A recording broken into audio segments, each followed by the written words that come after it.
Hello, here is the news at this hour from Tstv. I am Olaide Amosu. Here are some major headlines. Oyo records 68 new COVID-19 cases. School reopening, NAPS agrees, NUT disagrees with Makinde. Do not open schools, viewing centres, stadiums now, federal government warns states. And on the foreign scene, Kenya investigates a stolen coronavirus donation. In sports, Real Madrid resume quest for La Liga title, bash Eibar. Now the news in details. Few hours after asking workers and senior students to resume, Oyo State has recorded 68 coronavirus positive cases. The governor had in a press statement on Monday announced some changes in the COVID-19 prevention measures in the state. The changes, among many others, include the resumption of all workers at the state secretariat by June 22nd and the resumption of all primary 6, JSS3 and SS3 students in the state. However, in a statement on his official Twitter account, he revealed that the COVID-19 confirmation tests for 68 suspected cases in the state came back positive. According to him, the cases are from Ibadan Southeast with 12 cases, 11 from Oluyole, 8 from Ibadan North, 6 from Oyo East, 5 from Southwest Ibadan, 3 from Oyo West, and 3 from Ibadan Northeast, and 3 from Ibadan Northwest. While Itesiwaju, Shaki West and Ido, Egbeda, Lagelu and Ogbomoso North had 2 cases respectively. And from Ogbomoso South, Afijo, Onoara, Atiba and Iwajowa local government with 1 cases. So the total number of confirmed cases in Oyo State today is 575. However, he also revealed that 9 COVID-19 patients in the state who tested negative had been discharged. The new cases bring the total number of recorded cases in the state to 575, out of which 280 people have tested negative. Some stakeholders have expressed divergent views as Oyo State government on Monday released its plans to reopen some arms of schools. Governor Seyi Makinde had directed the primary 6 pupils, JSS3 school students and senior secondary school students, SS3 students were to resume classes from June 29. Reacting to the directive, Kayode Adeyemi, the president, National Association of Proprietors of Private Schools, NAPS, commended the governor for taking the step. But Mr. Tojo Adedoyin, the Oyo State chairman of the Nigerian Union of Teachers, NUT, said the directive was opposed to that of the National Committee on COVID-19.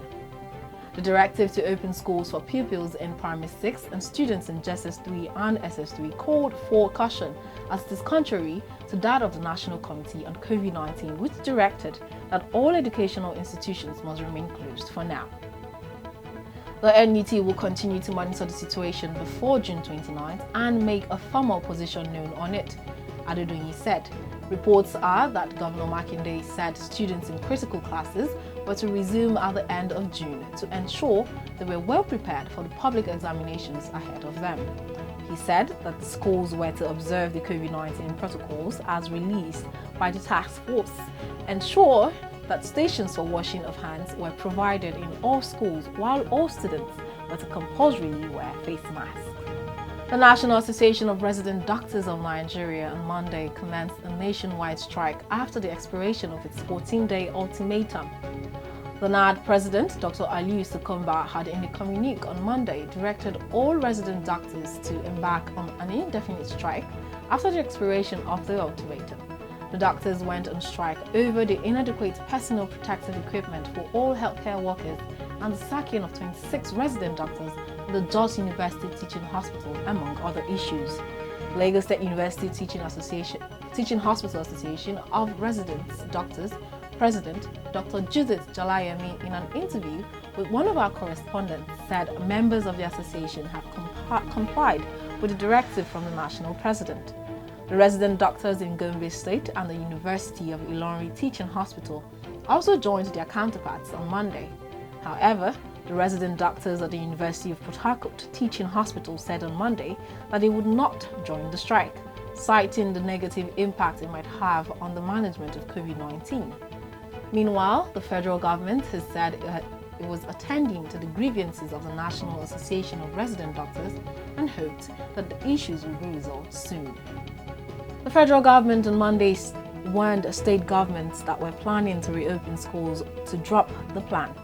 The chairman of the Presidential Task Force on COVID-19 and Secretary to the Government of the Federation, Mr. Boss Mustafa, gave the warning during the PTF press briefing in Abuja. Mustafa said it was not yet safe to reopen schools, television viewing centers, stadiums and other places where large gatherings could take place. Last week, Kano State reopened football viewing centers. There were reports on Monday that Cross River State, which had yet to record any COVID-19 case, and Oyo State were planning to reopen schools. Mustafa added that the PTF, through its monitoring, had observed that Nigerians were not observing social distancing or wearing masks in public places, sanitation and hygiene in markets, motor parks and place of worship. The Economic Sustainability Committee, headed by Vice President Yemi Osinbajo, has suggested the suspension of National Youth Service Corps orientation camp for the next 2 years. The committee made the suggestion in its report, which was submitted to President Muhammadu Buhari last week.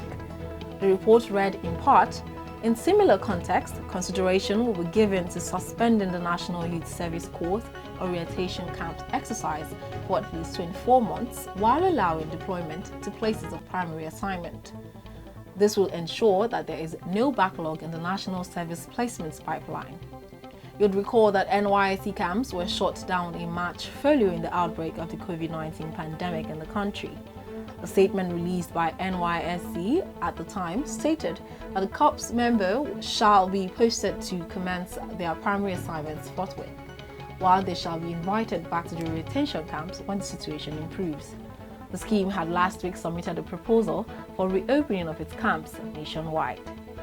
It is, however, unclear if the federal government will adopt this portion of the Economic Sustainability Committee's recommendation. And the foreign scene, the United States will resume federal executions on July 13th after a 17-year stay, the Justice Department said on Monday. There have been just 3 federal executions since the death penalty was reinstated by the U.S. government in 1988. Attorney General Bill Barr announced a year ago he intended to resume the use of the death penalty for federal crimes. 5 convicted murderers were scheduled to undergo lethal injections in December 2019 and January of this year at a federal penitentiary in Terre Haute, Indiana. But at the last minute, the U.S. Supreme Court refused to lift a stay on federal executions, saying that in light of what is at stake, the block on executions should be reviewed by an appeals court. In April, an appeals court in Washington approved the use of pentobarbital for lethal injections, and Barr ordered that new execution dates be set for 4 of the 5 convicts. Following his order, the Bureau of Prisons scheduled the executions to take place between July 13th and August 28th. The Kenyan authorities are investigating the disappearance of medical equipment donated to help stop the spread of COVID-19.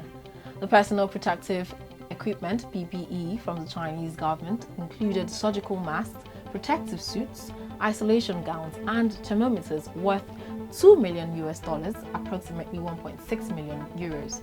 An investigation revealed how a private company working with government officials and Chinese businessmen in Kenya laid claim to the donation when it arrived in the country. During the bizarre incident, the company went on to donate part of the stolen supplies to other Kenyan government ministries. Kenya has received millions of dollars from countries and organizations around the world to help in the fight against coronavirus. Some of the donors include Chinese billionaire Jack Ma, International Monetary Fund (IMF), and various European nations. But the government has faced serious questions from Kenyans on how the donations have been used, as health workers in the country complain of insufficient protective gear, testing kits, and reagents. Health Minister Mutahi Kagwe has admitted that there are rogue elements at the ministry's headquarters and vowed to bring to justice all the perpetrators. But Kenyans have reacted angrily online, saying the ministry is no stranger to corruption allegations. It has previously been involved in allegations of misuse of millions of dollars of taxpayers' money.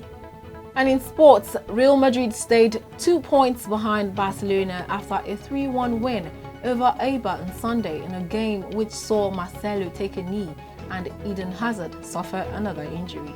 In their first game in 3 months, following the coronavirus suspension, Toni Kroos, Sergio Ramos and Marcelo all scored in the opening 45 minutes.